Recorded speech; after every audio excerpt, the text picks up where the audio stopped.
Ordre du jour, ouverture de la séance, adoption de l'ordre du jour. 3. Avis de motion et dépôt du projet de règlement 641-2024 décrétant un emprunt pour l'aqueduc et l'égout du parc industriel. 4. Travaux d'électricité et de thermographie pour l'usine de filtration, octroi du contrat. 5. Travaux d'électricité et de thermographie pour l'usine d'épuration, octroi du contrat. Mandat englobe études de caractérisation et prolongement de rue des Épinettes, octroi du contrat de gré à gré. Dépôt de la liste des permis janvier, février et mars. 8. Éclairage, garage municipal, Nathan Paré, électricité incorporée, mission. 9. Club Autosport, Lincoln, demande d'autorisation de passage, modification de la résolution numéro 125-489-12-2023. 10. Escouade canine d'orientation.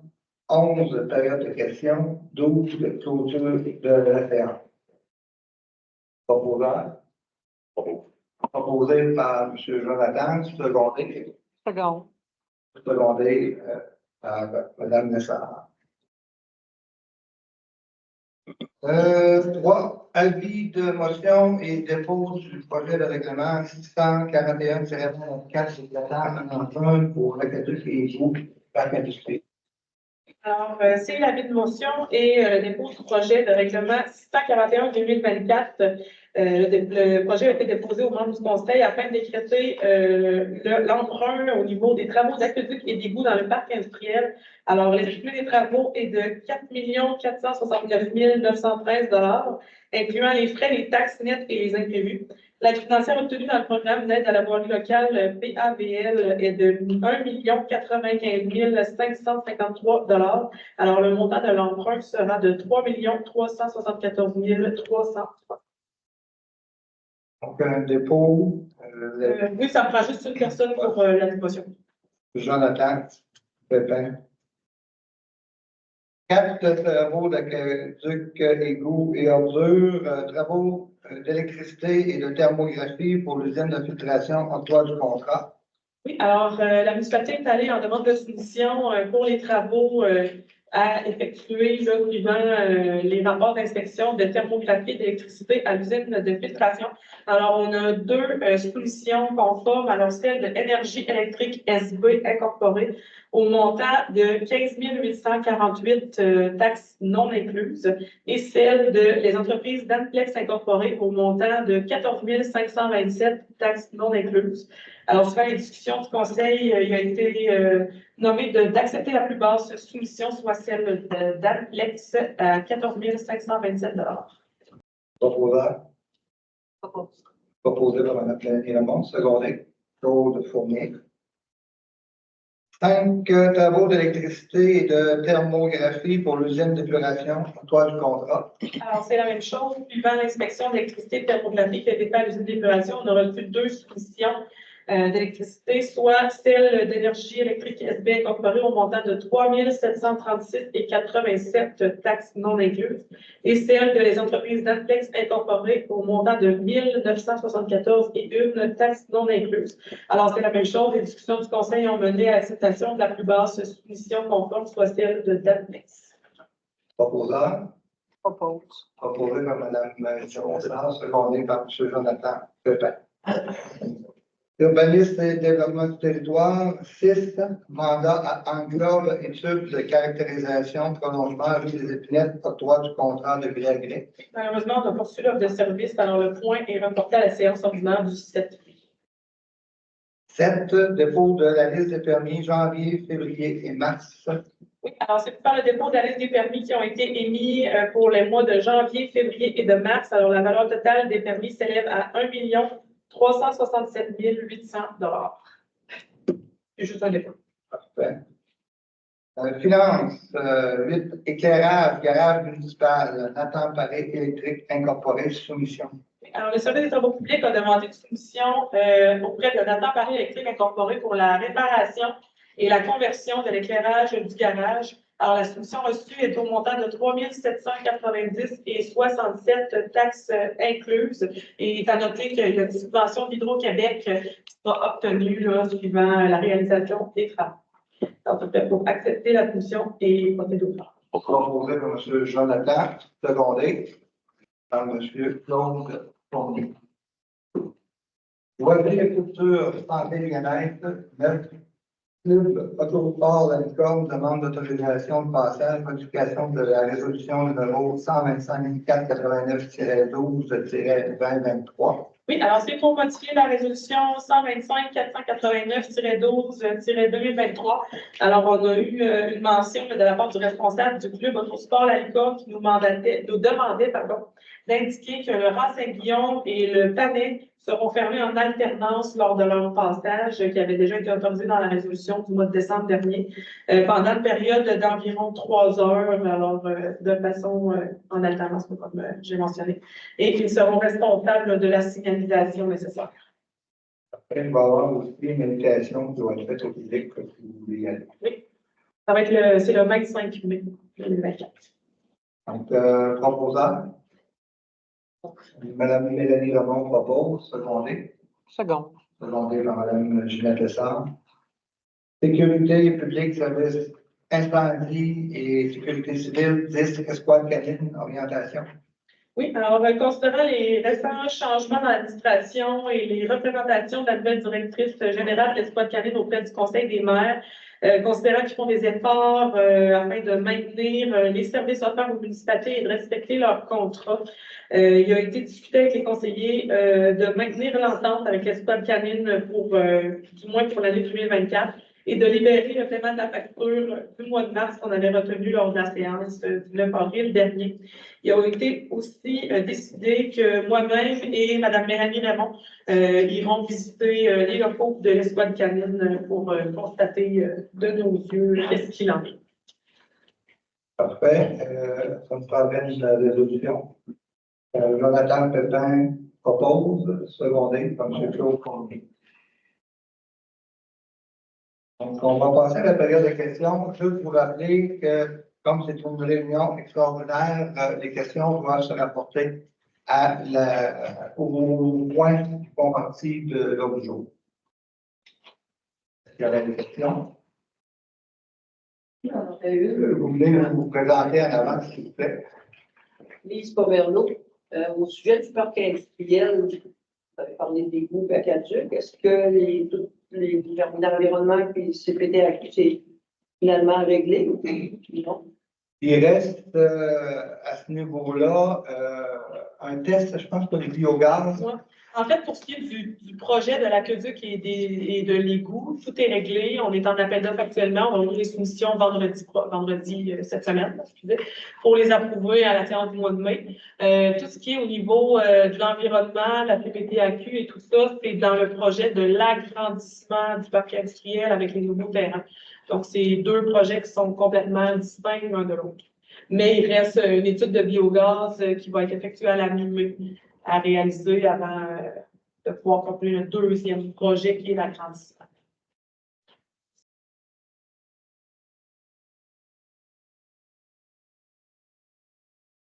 Bonjour, Télépolitique, RCF Offert. J'appelle, j'ai deux questions en fait. La première, un petit peu de pouce que Mme disait, là, sans me dire qu'on ne peut pas poser de questions si ce n'était pas à l'ordre du jour. Je la pose quand même, mais est-ce qu'on a un échéancier par rapport aux enjeux environnementaux que vous avez actuellement avec le développement du parc industriel? Je peux poser des questions. Le parc industriel était à l'heure. Ah, ok, bon. Ouais, On va de l'extensionner. En fait, comme je viens de dire, l'étude de biogaz qui est manquante, on a eu la confirmation de la firme en charge qu'elle serait faite à la mi-mai et il se donne toujours quelques semaines pour nous remettre le rapport final. Donc, le délai exact, je ne peux pas vous le donner, mais nous, ce qu'on prévoit, c'est qu'en juin, on serait prêt à déposer tous les documents finaux au ministère de l'Environnement. OK. Puis, suivant ça, comment vous voyez l'octroi des terrains? En fait, il y avait des réservations qui avaient déjà été faites avec l'ancienne direction. Il y a une liste qui existe à cet effet-là. Il y a même des résolutions qui ont été passées pour réserver des terrains à certains entrepreneurs. Donc, c'est sûr que si ces entrepreneurs-là sont toujours intéressés par les terrains qu'ils avaient réservés, ils vont être les premiers contactés. J'ai une liste d'attente également que les gens peuvent s'inscrire dessus ici à la municipalité s'ils veulent. Donc, on va passer la liste d'attente dans l'ordre chronologique, là, si je peux dire ça comme ça, des gens qui se sont présentés comme étant intéressés par les terrains. Et est-ce qu'il va y avoir un processus décisionnel ou c'est vraiment le premier qui a parlé à qui de droit à une certaine époque qui va avoir priorité, puis on descend comme ça? Il n'y aura pas d'analyse de prioritaire, de stratégique pour la municipalité, de dire quelle portion on devrait, puis essayer peut-être rencontrer les besoins de tout le monde. Le plus Il y a possible. une subdivision déjà qui est sur papier. Là. Suite à ça, comme la préfète le dit, il y a certains terrains qui ont été comme réservés en guillemets. On va aller avec les gens qui ont déjà réservé une partie de terrain.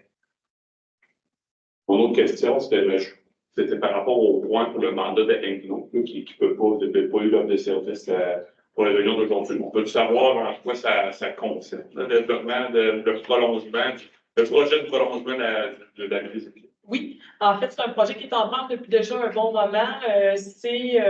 Comment je peux vous expliquer ça? C'est la deuxième branche de la rue des Épinettes. Éventuellement, elle va changer de nom parce que ça devient un peu mêlant, parce qu'il y a la rue des Épinettes qui devient la rue du Parc. Et il y a la deuxième branche de la rue des Épinettes, donc c'est cette branche-là.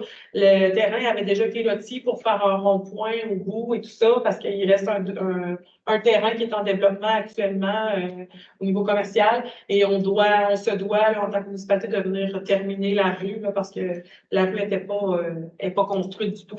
Donc, c'était là qu'on devait effectuer une caractérisation du sol avant de pouvoir continuer les travaux de prolongement de la rue. Merci.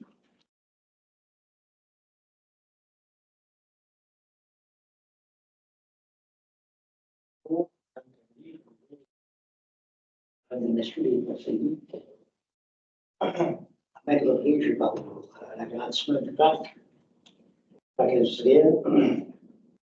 Est-ce qu'il y a eu des développements depuis la dernière fois qu'on s'en est parlé? Est-ce qu'il y a eu des développements avec le ministère de l'Environnement?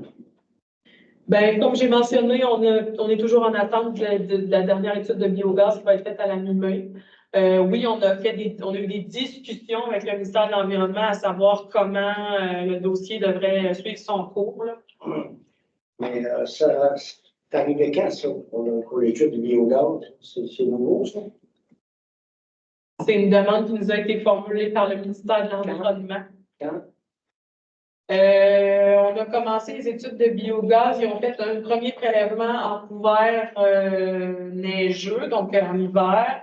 Et la demande était arrivée avec la demande d'information. Les dates, je n'ai pas le dossier avec moi, là, ça ne faisait pas partie. Non, c'est un peu parce qu'il y a eu des sondages de fait au mois de novembre. Oui. À Anglo. Oui. On est au mois de mai, en fin de la semaine. Est-ce que vous avez eu les résultats d'Anglo? On a eu un rapport préliminaire seulement. Mais ce rapport-là, il dit quoi? Je ne pourrais pas vous l'analyser en long et en large. Mais vous l'avez reçu, est-ce que le ministère de l'Environnement l'a reçu? Oui, ils l'ont reçu. Okay. Ils l'ont reçu au moment où on a fait nos représentations parce qu'on ne voulait pas qu'ils ferment le dossier. Mais il n'est pas considéré comme final, donc il ne fait pas partie, il ne comble pas les demandes du ministère. Ces sondages-là qui ont été faits au mois de novembre, ça concernait juste une partie du terrain, une partie minime du terrain? Oui, c'est un sondage qui est délimité. Qui est délimité dans une section assez précise. Oui. OK. Puis ça, les résultats préliminaires, mais ça fait des mois. Les résultats de ces carottes-là, le préliminaire, il dit quoi? Il dit que il y a de quoi décontaminer, il y a de quoi. C'est pour ça qu'on est en étude de biogaz actuellement, parce que les rapports de caractérisation ont montré qu'il y avait des matières résiduelles. OK. qui peut-être n'ont pas besoin d'être décontaminés, mais peut-être que oui, peut-être que non. C'est ça. Alors là, vous attendez, À savoir si on doit décontaminer ou si on peut laisser, je vais dire, laisser tel quel sans décontaminer. Mais chose certaine, on doit faire absolument une publication de présence de matière résiduelle sur le lot qui va être faite au registre foncier. d'accord, OK. Puis ça, c'est au début de mai. Mi-mai, le prochain prélèvement mi-mai. Ce que vous allez voir, là, ce que je vais arriver, c'est que présentement, là, dans le cas du conseil d'administration de construction Minette, on a demandé un permis de rénovation de la bâtisse, on a eu un permis pour rénover le bâtiment où les bureaux de construction Minette se trouvent présentement. On a obtenu le permis. Par contre, là, il n'y a rien de décidé final si ça va se rénover ou si ça se rénovera pas. Je vous explique. Présentement, on n'a pas assez grand de terrain. On n'a pas de terrain disponible pour faire le bâtiment que la compagnie a besoin pour son développement. Pour son développement, ça prend, on parle d'un bâtiment de 35, 40, 45 000 pieds carrés. Bâtiment majeur industriel. Donc, quand on s'est parlé de ça, j'ai dit, j'ai demandé à la municipalité qu'il fasse une lettre au ministère de l'Environnement, une lettre dans laquelle dirait le conseil municipal ferait une résolution et dirait au ministère de l'Environnement, une lettre officielle, qui dirait la portion de terrain où est-ce que vous avez sondé, que là, vous voulez sonder au mois de mai des biogaz, cette partie de terrain-là, advenant le cas où est-ce qu'il faudrait décontaminer, s'il y a contamination, que la municipalité s'engage à le décontaminer selon les règles de l'environnement. Est-ce que ça a été fait, ça? Ça n'a pas été fait parce que les dernières discussions qui ont eu lieu avec les analystes du ministère de l'Environnement, ce n'est pas suffisant. Non, ça, je comprends ça, mais est-ce qu'elle a été faite? Est-ce qu'elle a été envoyée où? Ça? Ben, c'est des échanges de courriels. Pardon? Des échanges de courriels. Je ne veux pas de lettre officielle. Non. OK. Présentement, en reculant de 3 ans, en reculant, on ne peut pas rien faire. Mais j'avais une entreprise, moi, que j'ai été construire à Beaujeu. Tout le monde est au courant, probablement. C'est majeur. Il y a un autre bâtiment qui ne s'est pas fait dans le temps. 4 millions de dollars. En fin de compte, les 3 dernières années, pour résumer, il y a un manque à gagner pour la municipalité d'évaluation municipale d'environ 10 millions de dollars. Ça, c'est des faits. C'est pas la faute de la municipalité, je ne blâme pas personne. Mais là, on dit au mois de mai, on va faire une analyse de biogaz. Comment ça va prendre de temps pour avoir. Moi, la question est, combien ça va prendre de temps? Vous ne pouvez pas me le dire.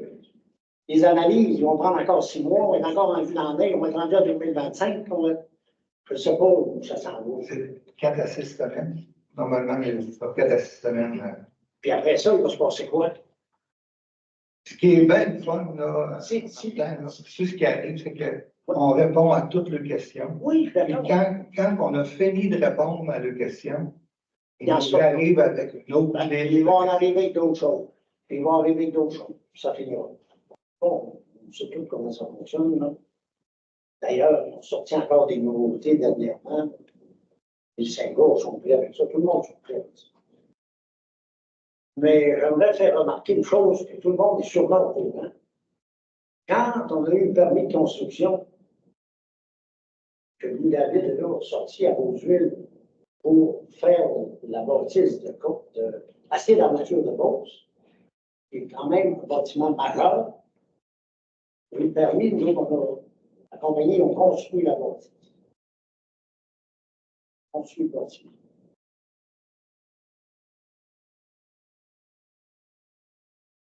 il y avait, ils ont émis le permis en bas des choix.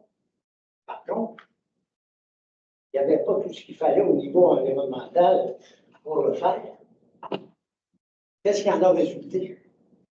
Il y a eu une enquête qui a nui à tout le monde, qui nuit encore à tout le monde, parce que ça au niveau de l'environnement. C'est quoi qui a été le résultat?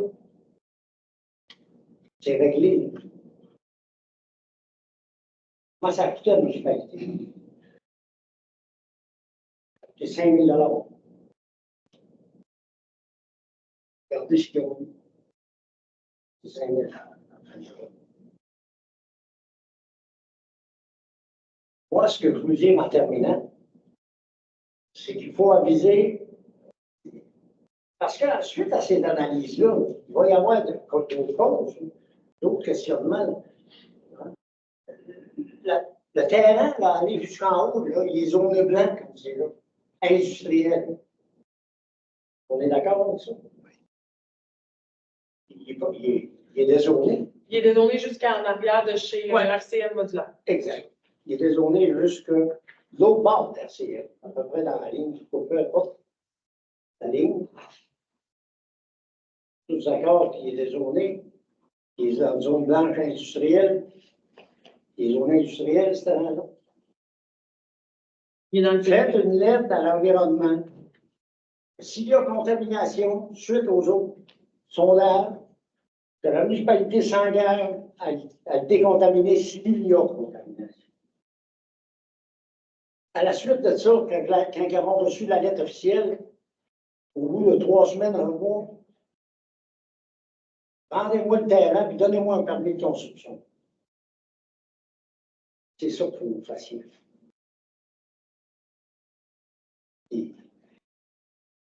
Un permis de construction dans les règles de l'art, avec un plan d'architecte, avec l'ingénierie qui va avec la réglementation qui va avec, pour que le bâtiment soit conforme à tous les égards. Il n'y a pas de contamination, puis il n'y a pas de zone humide, puis il n'y a pas.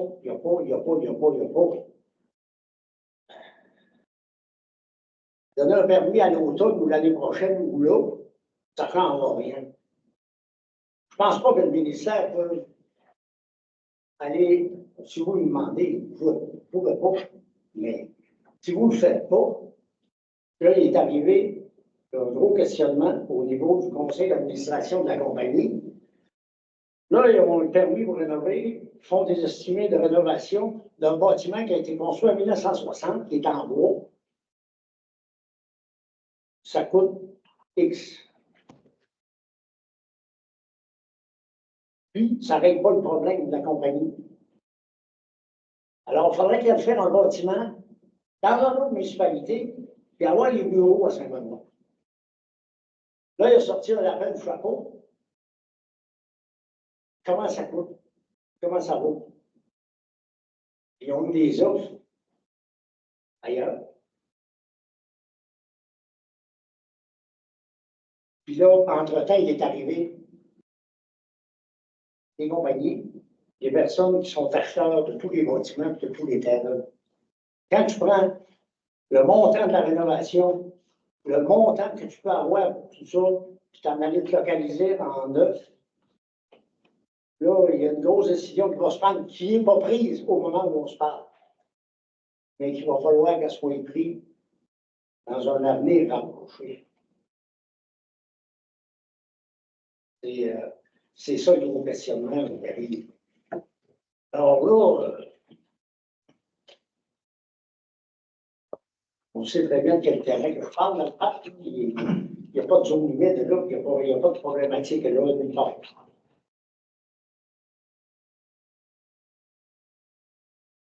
C'est ce que je voulais dire. En conclusion,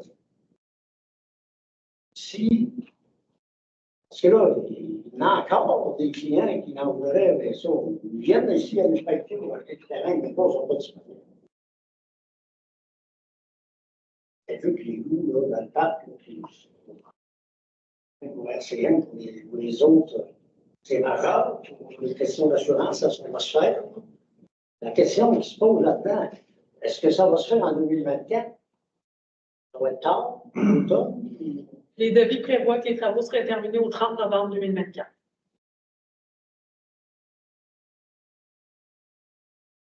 Donc, dans ce qui a été prévu, c'est de monter dans le parc. Mais c'est pas de rentrer dans le ruello. Pas pour le moment, ça va être juste une entrée qui va être prévue. Qui va être prévu. Ouais. S'il y avait un bâtiment à construire avant, ben, pour se conformer, il sera avec un fond septique, puis conforme à ce qui est l'environnement. Probablement. Oui. Ben, ça, c'est pas grave. C'est pas du monde, quand on parle d'investissement majeur. C'est pas grave, mais si les prochains mois, les prochains temps, c'est les prochaines semaines, les prochains mois, il y aura des décisions qui vont se prendre. C'est ce que je voulais dire. Alors, merci. Merci, M. Oui.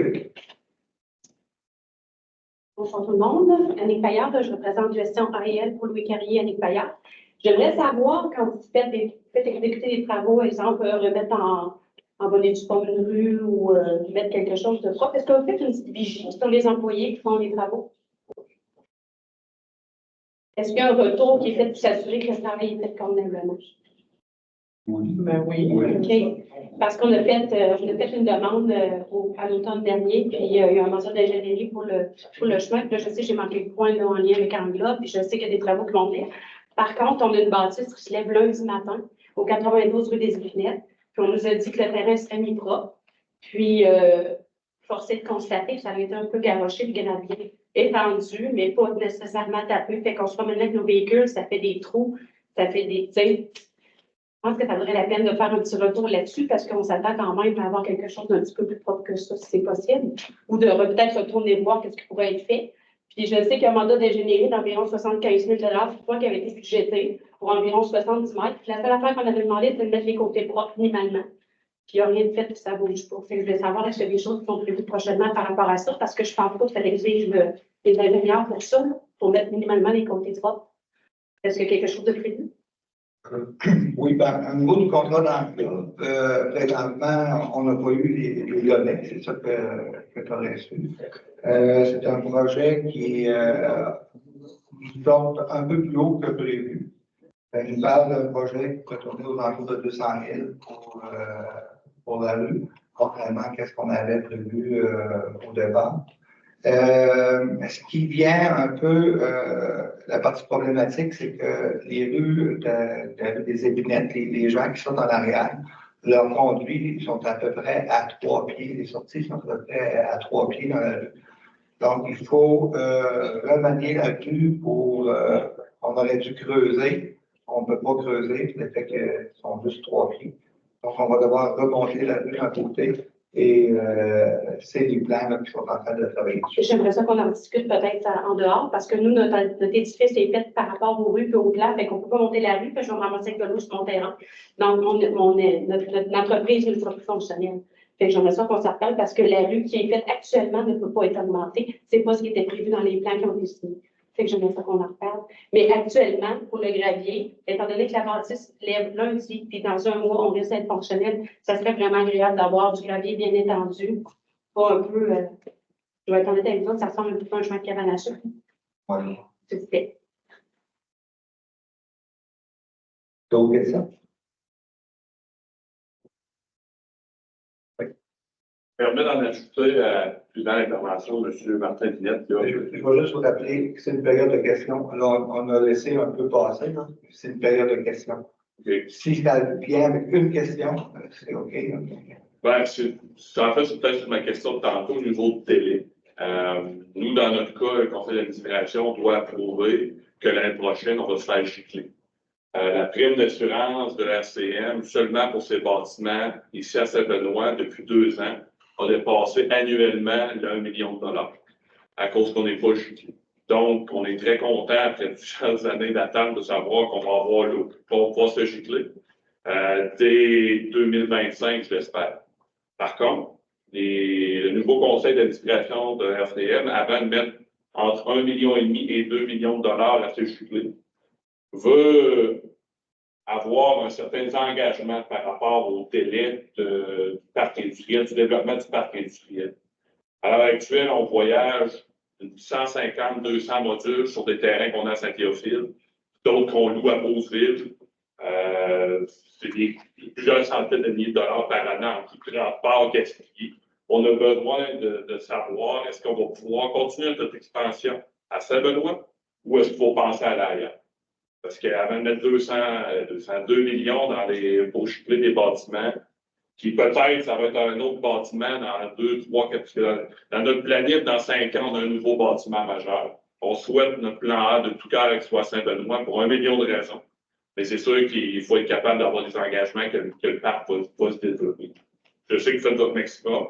Je comprends que vous voulez respecter les demandes de l'environnement, mais c'est sûr qu'à un moment donné, il va falloir qu'on puisse avoir un deadline de s'évaluer à partir de ce moment-là, les terrains pour employer et pouvoir avancer. Malheureusement, par contre, si je te réponds vite, au niveau de la deadline, on ne peut pas en donner. On pensait d'en avoir un il y a 6 mois. On pensait être capable de vous dire allez-y. Et on a eu un autre petit deadline à la dernière, à midi moins quoi?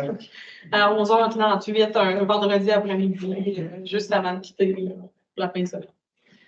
Donc, on espère que ça se fait très rapidement. Parce qu'on a déjà prévu de travailler sur l'autre partie du parc qu'on a acheté pour faire un troisième parc industriel. Qu'on pourrait l'agrandir, donc on n'a pas l'intention d'aller. D'autres questions? Proposal secondaire. Proposé par l'autre fourniture, c'est bon, merci de votre